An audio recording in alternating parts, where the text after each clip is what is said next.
రిజర్వేషన్లో కూడా ఏమవుతుంది, ఒకసారి రిజర్వేషన్ ఫలితం పొందిన కుటుంబాలు, ఆ కుటుంబాలు గవర్నమెంట్లు గుమస్తాలు కావచ్చు, టీచర్లు కావచ్చు, ఒక ఎంఆర్ఓ కావచ్చు, ఒక పోలీస్ ఇన్స్పెక్టర్ కావచ్చు, ఒక ఐఏఎస్ అధికారి కావచ్చు, ఒక ఎమ్మెల్యే కావచ్చు, వాళ్ళ కుటుంబాల వరకు బ్రహ్మాండంగా బాగుపడుతున్నాయి.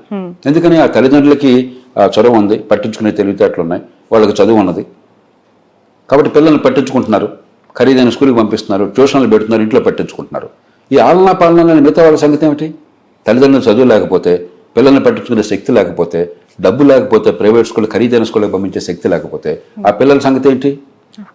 ప్రతి బిడ్డకి మంచి ప్రమాణాల విద్య, మేధస్సు వికసించే విద్య, రేపు పొద్దున ఎవరితో అయినా సరే పోటీ పడే శక్తిని కలిగించే విద్య అందించకుండా, ముఖ్యంగా పాఠశాల స్థాయిలో, మిగతా అది ఏం చేసినా కూడా ఇవన్నీ తాత్కాలికంగా ఒంటి మీద బలం పోస్తున్నాం అంతే. నిజంగా పేదరికాన్ని తగ్గించట్లేదు, నిజంగా శక్తిని బయటకు తీసుకురాడు. శక్తి ఉంది, శక్తి పుట్టుకతో ఉంది. దేవుడిని నమ్మితే దేవుడు ఇచ్చాడు ఆ శక్తిని, ప్రకృతి నమ్మితే ప్రకృతి ఇచ్చింది ఆ శక్తిని. అది బయటపడే ప్రయత్నం చేయట్లేదు. భారతదేశంలో ఉన్నటువంటి పెద్ద సమస్య ఏంటంటే సామాజిక న్యాయం అన్న పేరుతో కులాల రిజర్వేషన్ల గురించి మాట్లాడుతున్నాం, కులాల పేరుతో రాజకీయం నడుపుతున్నాం తప్ప పుట్టిన ప్రతి బిడ్డ ఏ కులంలో పుట్టినా, ఏ కుటుంబంలో పుట్టినా కూడా ఆ బిడ్డకున్న తెలివితేటలు వికసించే చదువు కావాలి, నైపుణ్యాన్ని ఇవ్వాలి అన్నది మనం పెట్టుకో. ఇప్పటికి కూడా మనకి దాని మీద అవగాహన లేదు. అసలు ఈ మాటలు ఎవరైనా మాట్లాడుతున్నారా రాజకీయంలో? ఈ కులగణన గురించి మాట్లాడేవాళ్ళు ఈ మాట ఎప్పుడన్నా మాట్లాడారా? అంటే మీ పిల్లలకేమో బ్రహ్మాండమైన విద్య, వాళ్ళు పనికి మాలిన వాళ్ళైనా కూడా, కష్టపడే తత్వం లేకపోయినా కూడా నానా తంటాలు పడి ట్యూషన్లు చెప్పించి అచ్చేసి ఇచ్చేసి వాళ్ళకి మంచి విద్య, తెలివితేటలున్నా కూడా పేద కుటుంబంలో పుట్టిన పాపానికి ఆ తెలివితేటలన్నీ కూడా అణగారిపోవటమా? ఇంకా ఎలాగ సామాజిక న్యాయం అవుతుంది? రెండోది సామాజిక న్యాయం విషయమే కాదు, సమాజం మొత్తానికి నష్టం జరుగుతుంది. మన జాతి జన్యు సంపదలో 80% వృధా అవుతుంది. తెలివితేటలను ప్రకృతి సమాజంలో అందరికీ పంచినట్లయితే, అందరి తెలివి వికసిస్తే దేశంలో అందరికీ జరిగే మంచి వేరు. 120 మంది తెలివి నిద్రాణంగా ఉండిపోతే, ఆ తెలివి బయటపడకపోతే జరిగే నష్టం వేరు. మన దేశంలో జరుగుతుంది అదే. పేరుకు ఇంజనీరింగ్ డిగ్రీ ఉంటుంది, వాడికి ఇంజనీరింగ్ పట్టుకొస్తే అక్షరం ముక్క రాదు. మెకానికల్ ఇంజనీరింగ్ చేస్తాడు, డిగ్రీకి సర్టిఫికేట్ ఉంటుంది, బ్రహ్మాండంగా ఇచ్చేస్తున్నాం. నాన్న ఈ స్కూటర్ కొంచెం ట్రబుల్ ఇస్తాను చూడమని చెప్పండి, చేత కాదు, చదువులేని మెకానిక్ దగ్గర తీసుకుపోతాడు. చదివిందేమో మెకానికల్ ఇంజనీరింగ్, చదివింది మెకానికల్ ఇంజనీరింగ్. ఇది అవునో కదా చెప్పనండి, ప్రేక్షకులను గురిమే చేసి చెప్పనండి. పేరుకి సివిల్ ఇంజనీరు, మేస్త్రి, చదువులేని మేస్త్రి సివిల్ ఇంజనీర్ కంటే చాలా బెటర్. కాబట్టి ఆధునిక యుగంలో పేదరికం నుంచి ఎలా బయటపడతాం? సంపద సృష్టించగలిగితే. సంపద ఎట్లా సృష్టిస్తాం? నైపుణ్యం రాగలిగితే. నైపుణ్యం లేకుండా గొంతులతో గోతులు పూడిస్తే సంపద వస్తుంది? ఈ రోజుల్లో ఎంత సంపద వస్తుంది? కాబట్టి అసలైన విషయాన్ని మనం పక్కన పెట్టేశాం. ప్రపంచంలో ఏ పెద్ద దేశమో మన దేశం అంత అన్యాయం చేయాల. విద్యని సర్వనాశనం చేశాం. ఇప్పటికి కూడా విద్య పట్ల అవగాహన లేదు. విద్య అంటే ఇంకో 10,000 కోట్లు పెట్టేద్దాం, ఇంకో 1000 మంది టీచర్లను పెడదాం, ఇంకొక డిఎస్సి పెడదాం, ఇంకొక జాబ్ క్యాలెండర్ పెడదాం, ఇంకా జీతాలు పెంచుదాం, ఇంకా క్లాస్ రూమ్ పెద్దది పెడదాం, అన్నీ చేయండి, నాకు వద్దంట్లా. కానీ అసలు నిజమైంది ఏంటి? పిల్లల మేధస్సు వికసించాలి, విద్య అందాలి, నైపుణ్యం రావాలి, సంపాదించే శక్తి రావాలి, తమ కాళ్ళ మీద తాము నిలబడే శక్తి రావాలి. అది అందించకుండా మిగతావన్నీ కూడా పైపైన మెరుపులంతే. మన దేశంలో మౌలికమైన సమస్య. సరే, ఈ వర్గీకరణ అంశం ఓకే, బట్ ఆ సామాజిక వర్గానికి న్యాయం జరిగింది అని అనుకుంటే, అందులో ఉన్న ఇంకొక వర్గం మాల సామాజిక వర్గం, వాళ్ళు మళ్ళీ ఏమైనా ఎజిటేషన్ స్టార్ట్ చేసి మళ్ళీ మాకు ఇది సరిపోదు అని చెప్పి, ప్రతి వర్గం కూడా నాకు అదనంగా రావాలని కోరుకోవడం తప్పు కాదు. కానీ మీ జనాభా దామాషా అందినప్పుడు, ఇప్పుడు కేవలం ఇది మాలామాదిగా కాదు, చాలా కులాలు ఉన్నాయి నాకు తెలిసినంత వరకు. ఆ కులాల్లో ఒకరందరూ కూడా ఈ మాల ఈ కేటగిరీ చెందిన వారు అవుతారు. మరొకరు మరింత నీచ వృత్తులుగా గతంలో పరిగణించినటువంటిది మన మూర్ఖత్వం వల్ల.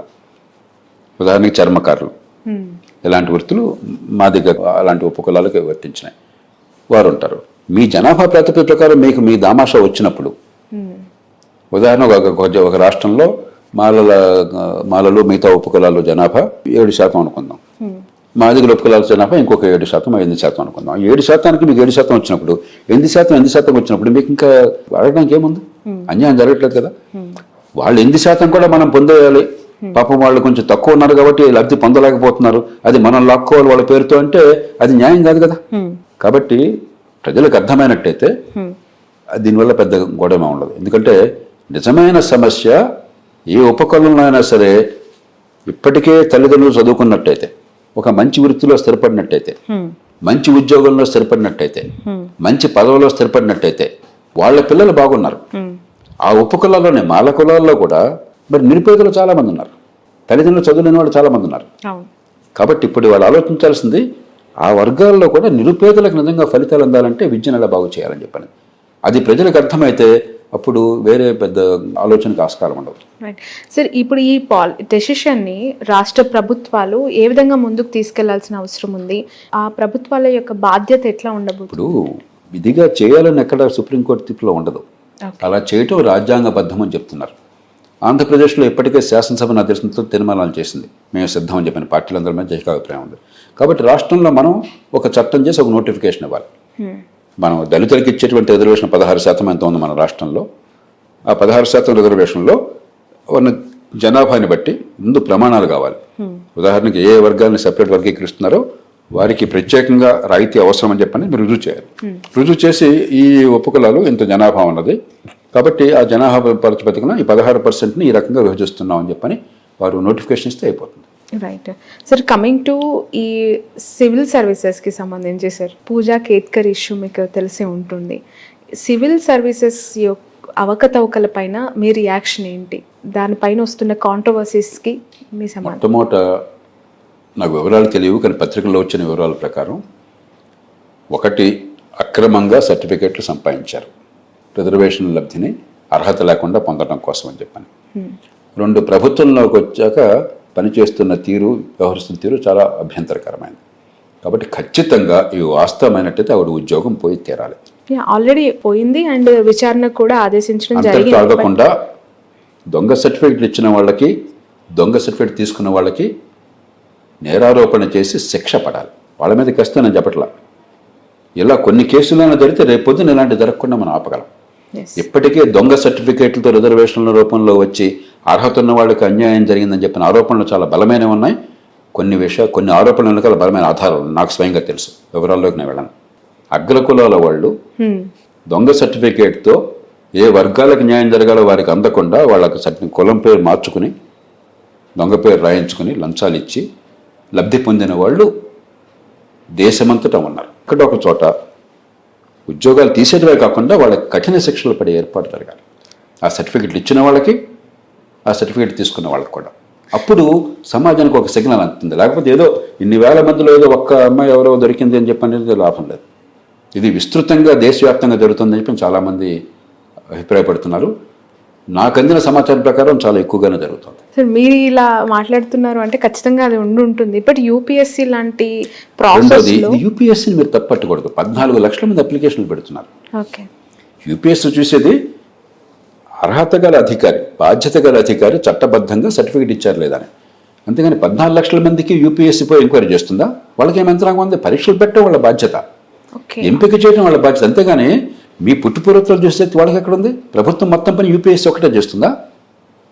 వాళ్ళని తప్పట్టం అన్యాయం. యూపీఎస్సీ నా దృష్టిలో ఒక చాలా సంక్లిష్టమైన దేశంలో, ప్రభుత్వోద్యోగాలంటే అపారమైన మోజున్న దేశంలో, ఒక ఐఏఎస్ ఐపీఎస్ పదవి కోసం అని చెప్పని జాతీయ స్థాయిలో మంత్రులు, అత్యున్నత స్థాయిలో ఉన్నటువంటి వాళ్ళు, గవర్నర్లు, వీళ్ళు ముఖ్యమంత్రులు, వీళ్ళు కూడా గట్టిగా పైరవీలు చేసే దేశంలో అవకాశం ఉంటే ఇక అంచాలకి అంతం లేదు. దానిలో ఎన్ని కోట్లనే వేస్తారు. ఆఫ్టర్ ఆల్ మామూలు ఉద్యోగాలకు లక్షల కోట్లు ఇస్తున్నారు. ఐఏఎస్ ఐపీఎస్ కిందకి ఎవరు? అలాగే సిఫార్సే పనిచేసినట్టయితే ముఖ్యమంత్రులను, యూనియన్ కేబినెట్ మంత్రుల స్థాయిలో బ్రహ్మాండంగా సిఫారసులు ఉంటాయి. అలాంటి పనిచేసే దేశంలో ఇప్పటిదాకా యూపీఎస్సీ నా దృష్టిలో చాలా కష్టమైన పని చాలా సమర్థంగా నిర్వహిస్తోంది, నిజాయితీగా నిర్వహిస్తోంది. సకాలంలో పరీక్షలు జరుగుతున్న యూపీఎస్సీలో ఇంతవరకు ఎక్కడ అవినీతి ఉన్నట్టుగా బలమైనటువంటి ఆరోపణలు, సాక్ష్యాధారాలతో ఎక్కడా లేవు. చాలా సంక్లిష్టమైన దానిలో కూడా ఎంపిక ప్రక్రియ సమర్థంగా జరుగుతుందని విశ్వాసం ఉంది. ఏ ఎంపిక కూడా కొన్ని లక్షల మంది పోటీ పడుతున్నప్పుడు ఆ పదవిలో పోవడం గిరాకీ ఉన్నప్పుడు పర్ఫెక్ట్గా ఎప్పుడూ ప్రపంచంలో ఎక్కడ ఉండదు. కానీ ఎక్కడ కూడా కావాలని పొరపాటు చేయడం కానీ, అవినీతికి పాల్పడడం కానీ, సిఫార్సులు ఉండడం కానీ జరగటం లేదు. కాబట్టి మొట్టమొదటి గుర్తించాల్సింది యూపీఎస్సీ అద్భుతమైన పని చేస్తున్నది ఒక సంక్లిష్టమైన దేశంలో. రాష్ట్రాల పబ్లిక్ సర్వీసులు చాలా సందర్భాల్లో విఫలం అవుతున్నాయి. రాష్ట్ర పబ్లిక్ సర్వీస్ కమిషన్లు ఎవరన్నా మంచి చైర్మన్, మంచి మెంబర్ సెక్రటరీ వస్తే, గట్టిగా ప్రభుత్వం కనుక మద్దతు ఇస్తే అక్కడ ఆ 2 ఏళ్ళు బాగా జరుగుతుంది. మన తెలుగు రాష్ట్రాలను ఉదాహరణ ఉన్నాయి. ఒక మంచి చైర్మన్ మంచి మెంబర్ సెక్రటరీ ఉన్నప్పుడేమో బాగా జరిగింది. ఇంకొకటి రాగానే అన్యాయం అంతా తలుపులు తెచ్చేసి అవినీతి, ఆశ్రిత పక్షపాతం, దుర్మార్గం జరుగుతుంది. అసమర్థతగా లెక్కే లేదు. ఒక సందర్భంలో నేను చూశాను, రాష్ట్ర పబ్లిక్ సర్వీస్ కమిషన్ పరీక్షలో కీ ఇస్తారు వాళ్ళు, ఈ మల్టిపుల్ చాయిస్ ప్రశ్నలకి కీ ఇస్తారు, ఏబిసిడి అని చెప్పి చాయిస్ ఉంటుంది కదా. ఆ కీలో నాకు గుర్తున్నంత వరకు 53 తప్పులు సర్వీస్ కమిషన్ ఇచ్చినటువంటి కీలో జరుగుతున్నాయి. ఒక్క తప్పు ఉంటేనే ఫలితాలు తారుమారు అవుతాయి పోటీ పరీక్షలో. 53 తప్పులు అంటే అది పరీక్ష, అది పబ్లిక్ సర్వీస్ కమిషనా? నేను స్వయంగా చూశాను, నేను స్వయంగా ఇప్పుడు చైర్మన్తో మాట్లాడాను. కాబట్టి చాలా రాష్ట్రాల్లో అవినీతి ఆరోపణలు తీవ్రమైనవి ఉన్నాయి. పబ్లిక్ సర్వీస్ కమిషన్ చైర్మన్లు జైల్లో పెట్టిన సందర్భాలు ఉన్నాయి, వాళ్ళ మీద కేసులు ఉన్నాయి. అసమర్థత అసలు లెక్కలేదు, సమయపాలన లేదు. ఎప్పటి పోస్టులో ఎప్పుడో నోటిఫై చేస్తారు 5 ఏళ్ల తర్వాత. యూపీఎస్సీ ప్రతి సంవత్సరం టెన్షన్గా క్రమం తప్పకుండా ఈ ఏడాది ఈ పోస్టులు ఎన్ని, ఆ సంవత్సరంలో సెలక్షన్ అయిపోతుంది. కాబట్టి ప్రతిదానికి మనం అధికారంలో పదవుల్లో ఎవరున్నా కూడా తిట్టిపోవడం అనేది పరిష్కారం కాదు. యూపీఎస్సీ చాలా కష్టమైన పని చాలా సమర్థంగా చేస్తుంది. కాబట్టి ఇప్పుడు చూడాల్సింది ఏంటంటే, విధిగా ఒకసారి ఇంటర్వ్యూకి వచ్చిన తర్వాత, ఇంటర్వ్యూ ఇప్పుడు 14 లక్షల మంది వెళ్తే మెయిన్ ఎగ్జామినేషన్ నాకు గుర్తున్న వరకు 14-15 వేల మంది వెళ్తారు. ఇంటర్వ్యూకి వెళ్ళేవాళ్ళు 3,000 మంది సుమారుగా. 14 లక్షలు మెయిన్ ఎగ్జామినేషన్కి ప్రిలిమినరీ అయిపోయిన తర్వాత 14 లక్షలు అందరూ పోసే కూర్చోపోట్ల పరీక్షకి ఒక 6-7 లక్షల మంది కూర్చుంటున్నారు. 6-7 లక్షల మందిలో 14-15 వేల మంది మెయిన్ ఎగ్జామినేషన్కి వెళ్తున్నారు. ప్రిలిమినరీలో వాళ్ళు క్వాలిఫై అయ్యి అక్కడి నుంచి ఒక 3,000 మంది ఫైనల్గా ఇంటర్వ్యూకి వెళ్తున్నారు.